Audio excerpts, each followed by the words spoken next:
अस्सलाम वालेकुम students, first year physics का मॉडल पेपर सॉल्व करेंगे।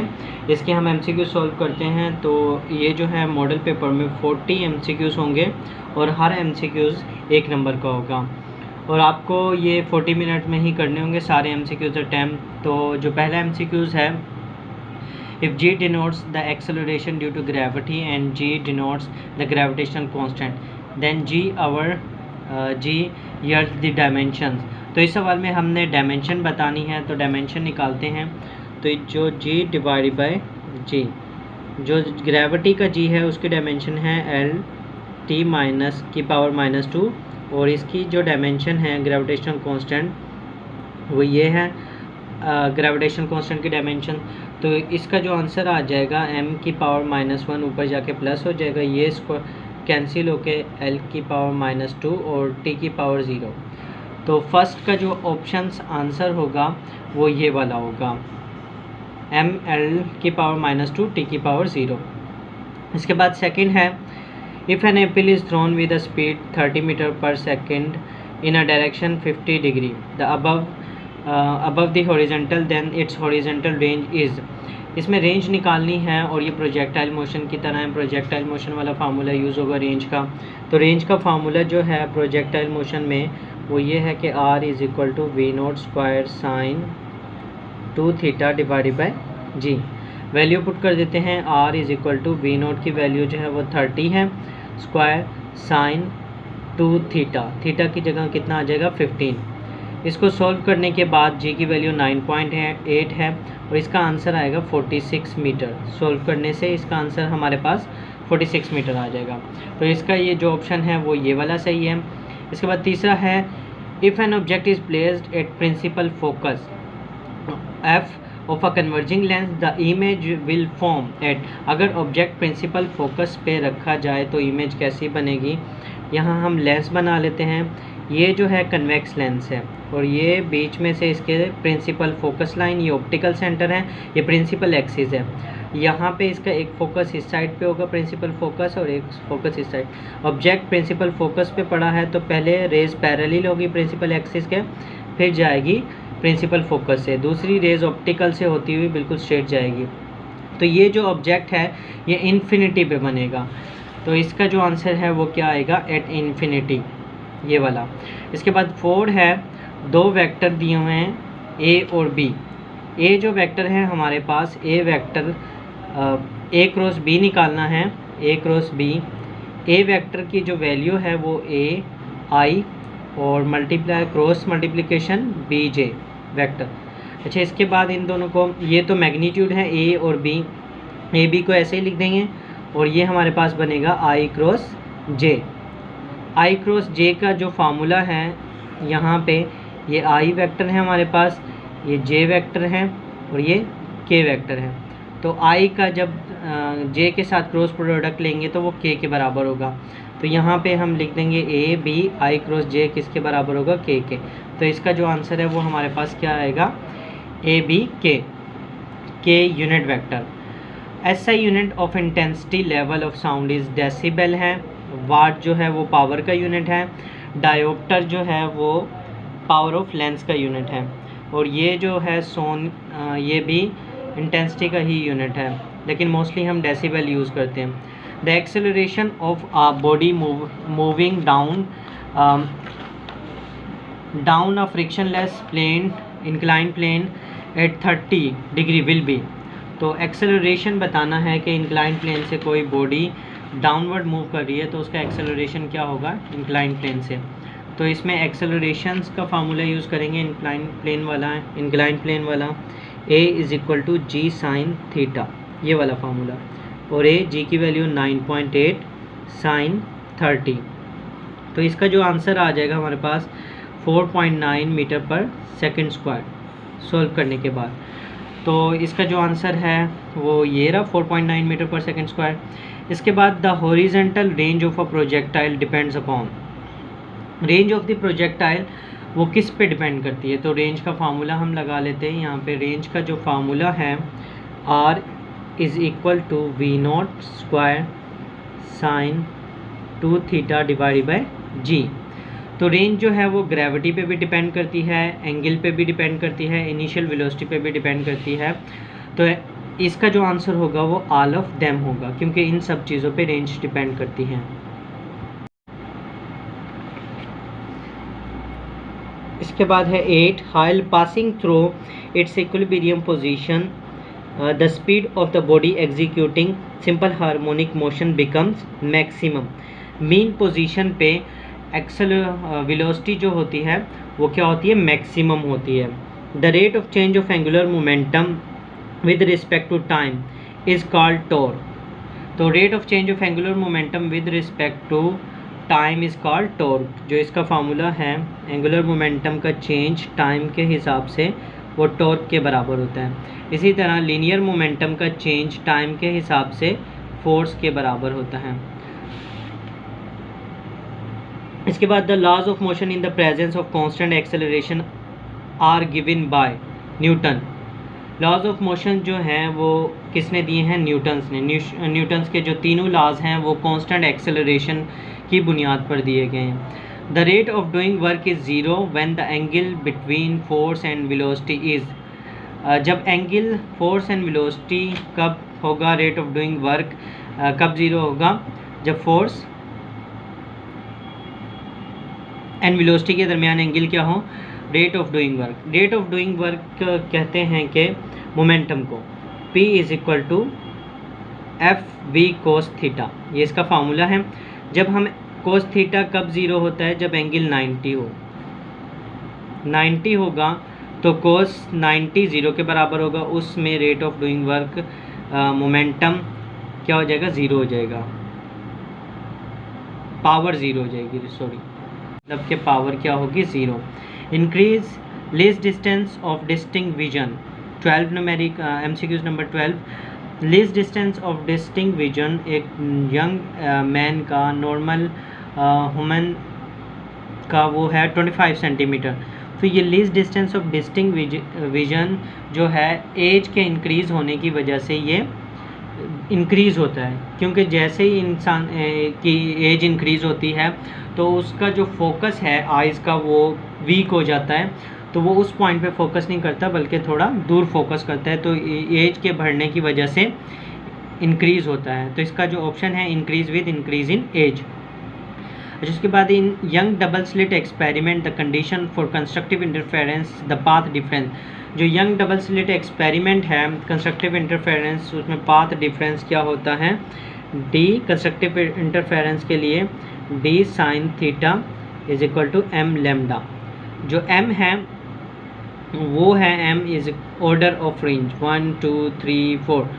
तो यहाँ पे ये क्या हो जाएगा 1 लेमडा 2 लेमडा 3 लेमडा, तो ये मतलब एन एम लेमडा। तो इसका मतलब ये है कि ये जो नंबर्स से वेवलेंथ मल्टीप्लाई हो रही है, तो इसका जो आंसर होगा integral multiples of the wavelength, integral multiple of the wavelength. The least length of astronomical telescope is equal to F not plus F E. Astronomical की लेंथ जो है वो F not plus F E है।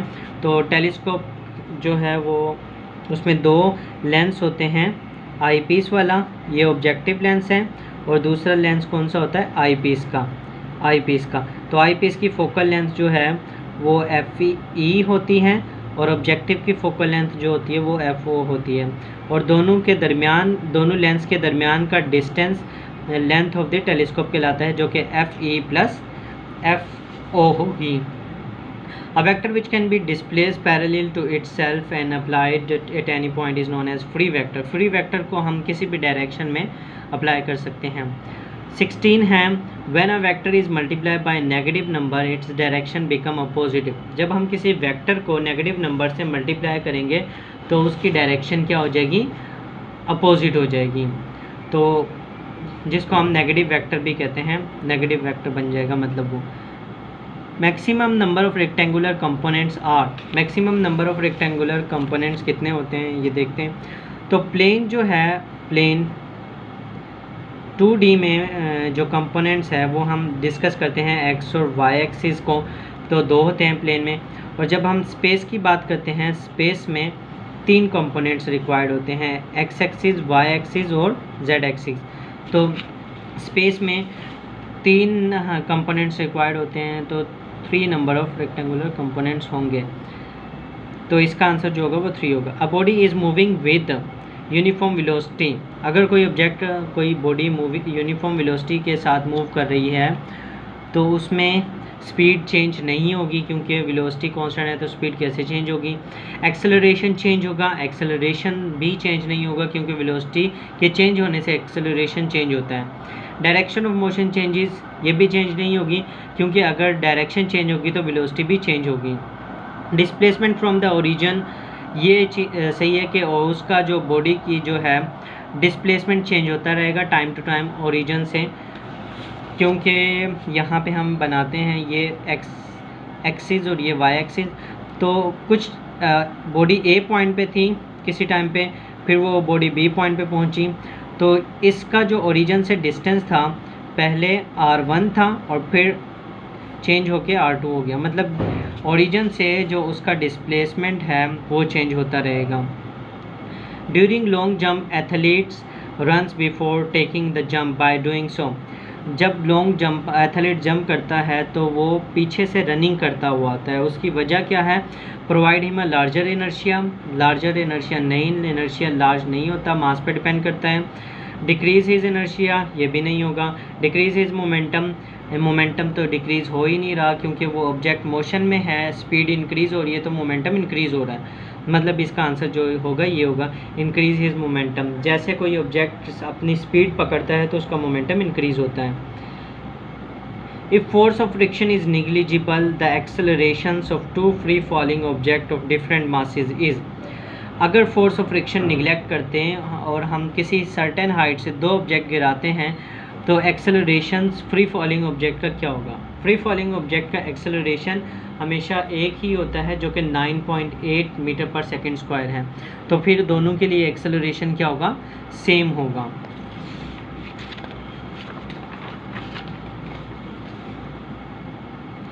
इसके बाद 21 है, the angle of projection for which the horizontal range and maximum height becomes equal. तो angle बताना है कि रेंज और मैक्सिमम हाइट जिसमें क्या हो जाए इक्वल। तो रेंज इक्वल लेंगे मैक्सिमम हाइट के, तो रेंज का जो फार्मूला है v0 square sine 2 theta divide by g, और मैक्सिमम हाइट का फार्मूला जो है v0 square sine square theta divide by 2g। ये मैक्सिमम हाइट का फार्मूला है। जी से जी कैंसिल हो जाएगा, v0 स्क्वायर से v0 साइन 2 थीटा बराबर होता है 2 sine theta dot cos theta के, और यहाँ पे साइन स्क्वायर थीटा हो जाएगा और डिवाइड में 2। ये एक साइन से साइन कैंसिल हो जाएगा, ये 2 इधर आके क्या हो जाएगा 4, यहाँ बचेगा cos theta is equal to, यहाँ एक साइन थीटा बच जाएगा, ये कोस थीटा डिवाइड में चला जाएगा, sine theta divide by cos theta. Sine theta divide by cos theta बराबर होता है 10 के, 10 4, और थीटा क्या हो जाएगा 10 इनवर्स 4। तो इसका ये इसका आंसर हो जाएगा, तो 10 इनवर्स 4 ये वाला। The expression for centripetal acceleration is given by. Centripetal acceleration की जो वो कैसे है, कौन सा फार्मूला है? Centripetal acceleration A C V square divide by R, और v जो है उसका फार्मूला होता है R omega, relation between linear and angular velocity. यहाँ पुट कर देंगे तो ए सी आर ओमेगा का whole square divide by R, तो ये आर पे स्क्वायर अलग जाएगा, ओमेगा पे स्क्वायर जाएगा, ये आर से आर कैंसिल हो जाएगा, तो ए सी का जो फार्मूला हो जाएगा आर ओमेगा स्क्वायर, तो ये इससे पता चल जाएगा, तो आर ओमेगा स्क्वायर ये वाला इसका आंसर है। It is better to use long spinner rather than a short one which tighten a nut or bolt, because long spanner rather क्यों लेते हैं? क्योंकि हमें जितनी ज़्यादा टॉर्क का जो फार्मूला है, ये टॉर्क का है, टॉर्क का एमसीक्यूज़ है, हमें पता है टॉर्क का फार्मूला है F क्रॉस D। तो D जो है वो distance from the origin, perpendicular distance, और ये मोमेंट आर्म है। तो फोर्स परपेंडिकुलर डिस्टेंस और मोमेंट आर्म है, हम जितनी ज़्यादा दूर से फोर्स लगाएंगे उतना ज़्यादा टॉर्क प्रोड्यूस ईजीली होता है। मतलब दरवाज़ा जब हम खोलते हैं तो दरवाज़े को दूर से खोलते हैं तो कम फोर्स लगती है, करीब से फोर्स लगा के खोलेंगे तो ज़्यादा फोर्स लगेगी। तो less force need to exert by the user, तो इसका ये आंसर होगा ये वाला। A hole is drilled through the earth from the diameter and a stone is dropped into it. When the stone is at the center of mass it has, अच्छा ये जो है इसमें कहा गया है कि सरफेस ग्रेविटी की वैल्यू जी की वैल्यू जो है वो डिक्रीज़ होती है डेप्थ में जाते हुए। तो जब हम सेंटर पे पहुंचेंगे तो सेंटर में पहुंचने की वजह से जी क्या हो जाएगा, सेंटर पे ज़ीरो। तो वेट तो होगा नहीं क्योंकि वेट डिपेंड करता है ग्रेविटी पे, तो वेट ज़ीरो हो जाएगा। एक्सेलरेशन भी नहीं होगा क्योंकि एक्सेलरेशन ड्यू टू ग्रेविटी खुद ज़ीरो है। और नन ऑफ दिस, ये तो नहीं, मतलब मास होगा। मास क्वांटिटी है जो इनहेरेंट प्रॉपर्टी है, मतलब किसी और चीज़ पर डिपेंड नहीं करती, तो ये चीज़ ज़ीरो नहीं होगी। वेट ग्रेविटी पे डिपेंड करता है, एक्सेलरेशन ड्यू टू ग्रेविटी वो खुद ज़ीरो हो जाएगी क्योंकि वो वहाँ पे जाके रुक जाएगा। अच्छा, इसके बाद if the radius of earth were shrink by 1% while its mass remaining same, the acceleration due to gravity on the surface of the earth would, अगर हम अर्थ का मास श्रिंक कर दें 1%, मतलब रेडियस उसका उतना ही रहे, तो ग्रेविटी पे क्या फ़र्क पड़ेगा। तो इसका जो ग्रेविटी का फार्मूला है G M mass of earth divided by R E square. तो रेडियस हमने श्रिंक करना है, इफ़ द रेडियस श्रिंक होगा मास उतना ही रहेगा। तो इसका जो है इन्वर्सली रिलेशन है, अगर हम रेडियस कम करेंगे तो ग्रेविटी क्या होगी, इंक्रीज़, मतलब इन्वर्सली है, ये कम करेंगे तो ग्रेविटी क्या हो जाएगी, इंक्रीज़ होगी। तो इसका जो है इंक्रीज़ आंसर होगा। When a person goes down to the bottom of deep mine compare to his weight on the surface then it weight will be, अगर कोई बंदा जो है, कोई पर्सन जो है वो डीप माइन के अंदर जाता है, वहाँ पे उसका वेट इंक्रीज़ होगा डिक्रीज़ होगा। तो वेट का जो फार्मूला है W = mg। डीप माइन में जाते हुए, अर्थ के सेंटर की तरफ जाते हुए तो ग्रेविटी डिक्रीज़ होती है, डेप्थ में जाते हुए तो वेट भी क्या होगा, डिक्रीज़ होगा, माइनर सा वेट डिक्रीज़ होगा। तो यहाँ पे इसका आंसर क्या आएगा, डिक्रीज़ होगा, decreasable. If the mass of earth becomes 4 time larger the value of g will, अगर मास ऑफ अर्थ 4 टाइम कर दिया जाए तो वैल्यू ऑफ जी कितनी होगी। तो अगेन इसका जो रिलेशन है G = GMA divided by R E square, directly relation है ग्रेविटी का मास ऑफ अर्थ है। मास ऑफ अर्थ बढ़ाएंगे तो ग्रेविटी भी कितनी हो जाएगी, उतनी ही बढ़ेगी। तो मास 4 टाइम करेंगे तो ग्रेविटी भी 4 टाइम इंक्रीज़ होगी, बिकम 4 टाइम लार्जर, ये इसका आंसर होगा। When a car accelerate up a hill slope it is said to be, जब कोई कार हिल से ऊपर चढ़ेगी, चढ़ाई पे जाएगी, तो उसके पास क्या होगा, loss both kinetic and potential energy. ये तो नहीं होगा क्योंकि जब वो एक्सेलरेट कर रही है तो इसका मतलब उसमें काइनेटिक एनर्जी इंक्रीज़ हो रही है। और हाइट में जाते हुए, मतलब यहाँ पे हम देखें कि ये जो हिल है इससे कार ऊपर जा रही है, हिल से, यहाँ से, तो ऊपर जाते हुए ज़मीन से उसकी हाइट बढ़ेगी, तो मतलब पोटेंशियल एनर्जी तो उसकी इंक्रीज़ होगी क्योंकि वो एक्सेलरेट कर रही है। एक्सेलरेट का मतलब वेलोसिटी इंक्रीज़ होता है, तो उसकी काइनेटिक एनर्जी भी इंक्रीज़ हो रही है। तो इसमें दोनों चीज़ें इंक्रीज़ हो रही हैं, काइनेटिक एनर्जी भी और पोटेंशियल एनर्जी भी। तो इसका आंसर होगा gain of both potential and kinetic energy. Power is a scalar quantity, power scalar quantity है। Work energy equation is simply law of conservation of energy है। और a simple pendulum has metal bob which is negatively charged if it is allowed to oscillate above a positively charged metallic plate then its period will be। तो इसको explain कर देते हैं। एक simple pendulum है, ये पेंडुलम सिंपल है और पेंडुलम मेटेलिक पेंडुलम है। पेंडुलम पे जो है वो नेगेटिव चार्ज है, इसके नीचे एक प्लेट है जिस पे क्या है, पॉजिटिव चार्ज पूरी प्लेट पे। तो टाइम पीरियड का जो फार्मूला है 2 पाई L डिवाइड बाय G। अब टाइम पीरियड, लेंथ तो सेम है, लेंथ पे डिपेंड नहीं करता, लेंथ सेम है, लेंथ इसकी चेंज नहीं हो रही। तो अब हम ग्रेविटी देखेंगे। तो जब पेंडुलम यहाँ से नीचे आता है, एक्सट्रीम पोजीशन से नीचे आता है, तो वो ग्रेविटी की वजह से नीचे आ रहा होता है। 9.8 जो है एक्सेलरेशन ड्यू टू ग्रेविटी उसको खींचती है।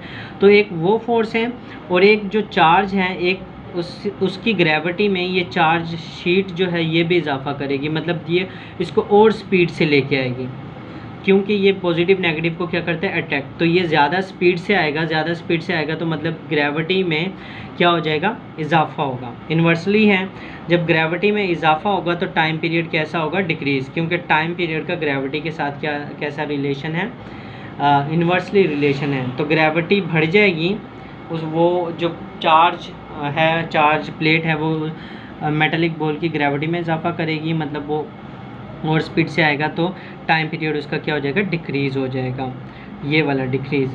Which one of the following properties of sound is affected by change in air temperature, wavelength. जो वेवलेंथ है वो चेंज होती है, टेम्परेचर के चेंज होने की वजह से चेंज होती है, इंटेंसिटी भी चेंज नहीं होती, एम्पलीट्यूड भी चेंज नहीं होता, फ्रीक्वेंसी भी चेंज नहीं होती। A pendulum clock is running slow. It can be corrected by making this pendulum. मतलब एक पेंडुलम है वो काफ़ी स्लो मूव कर रहा है। अगर पेंडुलम स्लो मूव कर रहा है तो इसका टाइम पीरियड क्या होगा, ज़्यादा होगा। स्लो मूव कर रहा है तो उसका टाइम पीरियड क्या होगा, ज़्यादा होगा। हमें उसका टाइम पीरियड को क्या करना है, कम करना है। तो a pendulum clock is running slow, it can be corrected bye, time period उसका कैसा होगा, ज़्यादा होगा। तो हमें उसका टाइम पीरियड क्या करना है, कम करना है। तो फिर हम क्या करेंगे कि पेंडुलम का यही अगेन फार्मूला है, T is equal to 2 pi L/G। तो हम ग्रेविटी में चेंजिंग नहीं करेंगे क्योंकि वो तो 9.8 ही है। तो हम इसके टाइम पीरियड को कम करना चाहते हैं तो हम पेंडुलम की लेंथ को क्या कर देंगे, कम, क्योंकि इसका टाइम पीरियड का डायरेक्टली रिलेशन है। जब हम इसकी लेंथ को कम करेंगे तो टाइम पीरियड भी क्या हो जाएगा, कम। तो इसका जो है आंसर वो शॉर्टर, हम इसकी लेंथ को क्या कर देंगे, शॉर्टर कर देंगे। 34 according to Doppler effect the apparent frequency becomes dash as compare to actual frequency of sound when a listener moves toward the stationary source. जब हम सोर्स के करीब जाते हैं तो हमें एक्चुअल फ्रीक्वेंसी से ज़्यादा सुनाई देती है, लार्जर। तो इसमें क्या आएगा, लार्जर, मतलब हमें एक्चुअल फ्रीक्वेंसी से ज़्यादा आवाज़ सुनाई देती है। Double slit arrangement is suggested by Young in order to obtain. Double split जो है वो फेज़ कोहेरेंस के निकालने के लिए आती है। फेज़ कोहेरेंट इसका आंसर है। 36 the diffraction observe by diffraction grating can also be term as, उसमें बहुत सारी इनफाइनाइट स्लिट्स होती हैं, तो हम इसका दूसरा नाम क्या कह सकते हैं, मल्टीपल स्लिट डिफ्रैक्शन। मतलब जो डिफ्रैक्शन ग्रेटिंग होती हैं उसमें छोटी छोटी स्लिट्स होती हैं, बहुत ही बारीक स्लिट्स, मतलब ये स्लिट्स ये नैरो ओपनिंग होल्स, ये क्या कहलाएंगे, स्लिट। तो इसको हम दूसरा नाम क्या कह सकते हैं, multiple slit diffraction. Two source of light are said to be coherent if dash, दो सोर्स ऑफ लाइट कोहेरेंट होंगी। कोहेरेंट लाइट ऐसी लाइट होती हैं जो इन फेज़ होती हैं, मतलब कि ये एक लाइट है और दूसरी ये लाइट है, ये दोनों कोहेरेंट हैं। कोहेरेंट का मतलब क्रस्ट से क्रस्ट उसका मैच करता हो, ट्रफ से ट्रफ और फिर क्रस्ट से क्रस्ट, ये इन फेज़ होंगी कोहेरेंट। इनका एम्पलीट्यूड अलग हो सकता है, मतलब कि यहाँ पे हम क्या देते हैं, ये इसका एम्पलीट्यूड थोड़ा ज़्यादा है लेकिन ये कोहेरेंट ही है। तो इसमें क्या होगा, इसका जो आंसर होगा, the produce wave in medium simultaneously simultaneously. तो वेव्स मीडियम साइमल्टेनियसली का मतलब क्या होता है कि अगर एक सोर्स क्रस्ट प्रोड्यूस कर रही है तो दूसरी सोर्स भी क्रस्ट प्रोड्यूस करेगी, जो सोर्स ऑफ लाइट है। अगर एक सोर्स ट्रफ प्रोड्यूस कर रही है तो दूसरी सोर्स भी trough. They produce wave of same wavelength, wavelength same होना ज़रूरी नहीं है। They have same amplitude, amplitude और वाइब्रेशन भी डिफरेंट हो सकता है। They have same they produce wave of same amplitude, ये भी नहीं होगा। तो इसका आंसर जो है they produce waves in medium simultaneously. But 38, if we narrow the distance between two slits in Young double slit experiment, fringes की जो विथ है वो क्या होगी? तो यंग डबल स्लिट एक्सपेरिमेंट का फार्मूला हमारे पास है डेल्टा वाई, फ्रिंज की विथ है ये, और उसके बाद lambda L divide by D जो है स्लिट के दरमियान का डिस्टेंस है।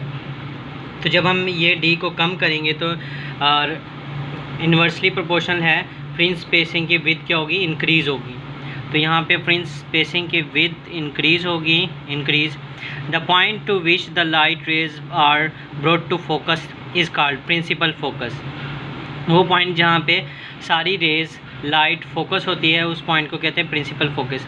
If the magnification of the lens is 6 and the image distance is 24 cm, then the object distance is, तो मैग्नीफिकेशन का जो फार्मूला है m is equal to Q/P है, और मैग्नीफिकेशन 6 दी हुई है हमारे पास, और हमें मालूम करना है इमेज का डिस्टेंस 24 है और ऑब्जेक्ट का डिस्टेंस मालूम करना है। तो P is equal to 24 divide by 6, तो ये आ जाएगा 4 सेंटीमीटर। तो ये सारे MCQs हो गए हैं।